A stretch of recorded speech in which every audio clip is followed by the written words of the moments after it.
William Ruto has just inspected a guard of honor mounted by the Kenya Defence Forces, Kenya Air Force Wing, and to be specific, Moi Air Base.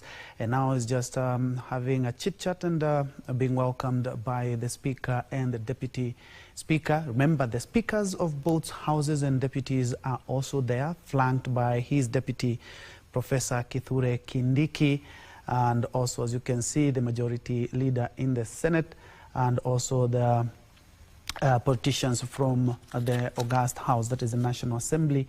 They are including senators and other parliamentary officials. From there, we are expecting that the President will have a session there before he's going to make a tour of both houses before he has his opportunity to have a sit down, and the Kenyans eagerly awaiting State of the Nation address. We are expecting that the head of state is going to be touching on matters, the bottom-up economic transformation agenda. He is also expected to touch on the economy that has been quite challenging in the last couple of months, so to speak, and especially in the light of the COVID-19 pandemic.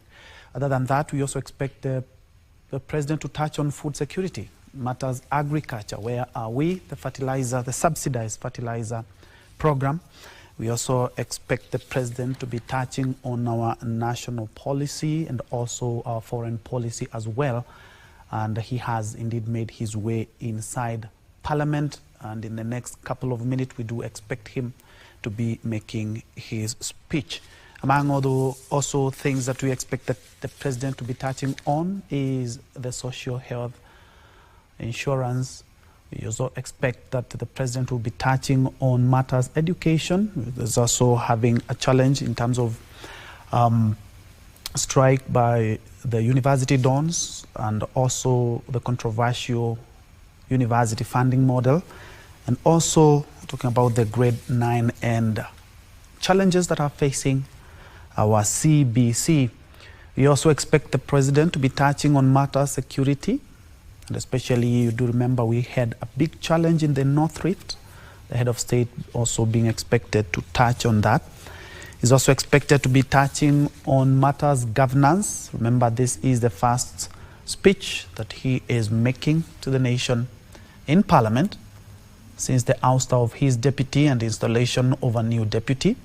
We also expect the head of state to be touching on all other arms of the government. And for now, I now hand over to my Bunge team who are standby for the rest of the program. This will be his third State of the Nation address since he assumed power in 2022. And so, our dear viewers, welcome for this live proceeding brought to you by the Parliamentary Broadcasting Unit in conjunction with the Kenya Broadcasting Corporation. And this State of the Nation is just the only agenda in the order of business this afternoon at the National Assembly. Remember, the President is addressing the nation through a joint sitting of the Senate and the National Assembly, popularly known as the bicameral Parliament. And in the order of business this afternoon, immediately after the President makes his way into the chamber this afternoon, we'll be having a prayer session, and equally that will be followed by convocation by the Speaker of the Senate as well as by the Speaker of the National Assembly. And the Speaker of the National Assembly will then invite His Excellency the President to make his speech. Then that is, at that juncture, is when the President will make his State of the Nation address.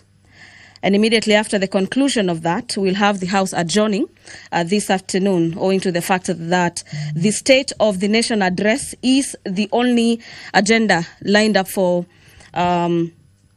consideration by the both houses of Parliament. And remember, this State of the Nation address will not be debated today, but has been allocated 4 days, beginning Monday next week, for debate by both houses.